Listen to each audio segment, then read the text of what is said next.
दोस्तों नमस्कार, मेरा नाम है मनीष कुमार सिंह और आप देख रहे हैं 4PM महाराष्ट्र। आपका बहुत बहुत स्वागत करता हूं। दोस्तों, महाराष्ट्र से एक बड़ी खबर आ रही है और बड़ी खबर यह है कि लाडली बहन योजना जो स्कीम चल रही है उससे बहुत सारी लाडली बहनें अब बाहर होने जा रही हैं। उन्हें लाडली बहन योजना का लाभ नहीं मिलेगा।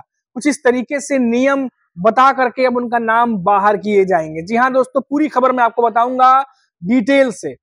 दोस्तों, ये लाडली बहन योजना ये वही योजना है जिसने महाराष्ट्र में महायुति सरकार को साल 2024 में विधानसभा चुनाव जीतने में और वापस सरकार बनाने में सबसे ज्यादा मदद किया। गेम चेंजर साबित हुआ लाडली बहन योजना।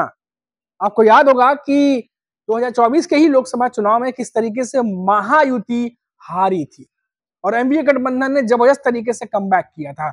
और इससे सीख लेते हुए कह लीजिए या झटका लगने के बाद कह लीजिए, महायुति खासतौर से बीजेपी ने और एकनाथ शिंदे और अजित पवार ने रणनीति बनाई लाडली बहन योजना जो कि मध्य प्रदेश में चलती है, उस योजना को महाराष्ट्र में भी लागू करने की और उसे महाराष्ट्र में लागू करके ताबड़तोड़ जल्दबाजी में किस्तें भी भिजवाई गई महिलाओं को जो 65 साल तक की हैं उन्हें, और बार बार किस्त पहुंची है उसकी खबर आती रही। उसी को सेंटर में रख करके पूरा कैंपेन डिजाइन किया गया। हमने देखा अजित पवार हो या एकनाथ शिंदे हो या बीजेपी के नेता हो, हर जगह कैंपेन पर वो यही बात कहते रहे कि लाडली बहन योजना आपको लाभ पहुंचाएगी। लाडली बहन योजना का प्रचार प्रसार कर रहे थे वो।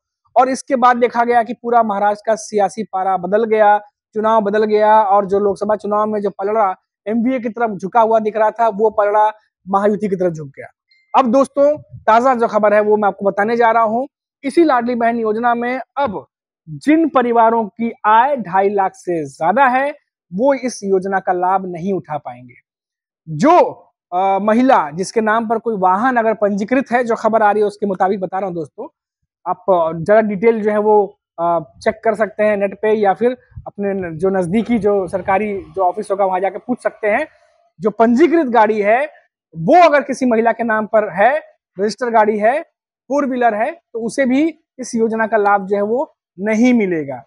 और तो और दोस्तों, मैं आपको बता दूं कि जिस परिवार में अगर कोई सरकारी नौकरी कर रहा है उसे भी लाडली बहन योजना का लाभ नहीं मिलेगा, या कोई भी परिवार किसी भी तरीके से कोई सरकारी सहायता पा रहा है तो उसे भी लाडली बहन योजना का लाभ अब नहीं मिलेगा। तो इस तरीके से जो है पूरी लिस्ट अब बनाई जाएगी और बहुत सारे बताया जा रहा है कि बहुत सारे बड़ी संख्या में कई सारी जो बहनें हैं उन्हें इस लिस्ट से अब बाहर कर दिया जाएगा।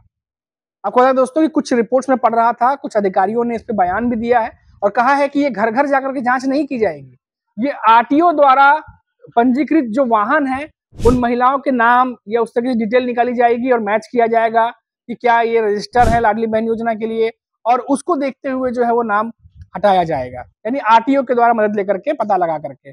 अब दोस्तों, इसमें कंसर्न चिंता सबसे बड़ी ये है कि कुछ रिपोर्ट्स में कुछ महिलाएं जो लाडली बहन योजना का लाभ उठा रही थी उनका चिंता ये है कि कोविड से पहले उनके पास जॉब थी, नौकरी थी, कोविड के बाद जॉब नहीं है, स्ट्रगल कर रही हैं, पैसे की तंगी है, और ऐसे में 4-5 साल पहले 6 साल पहले पंजीकृत गाड़ी जो 2019 या 18 में की होगी और कोविड के बाद जो सिचुएशन बदल गई है, पैसे की तंगी है, ऐसे में उस बेसिस पर आज उनका नाम हटा देने पर उन्हें फायदा नहीं मिलेगा। तो ये एक अन्याय तरीके से कुछ महिलाएं देख रही हैं।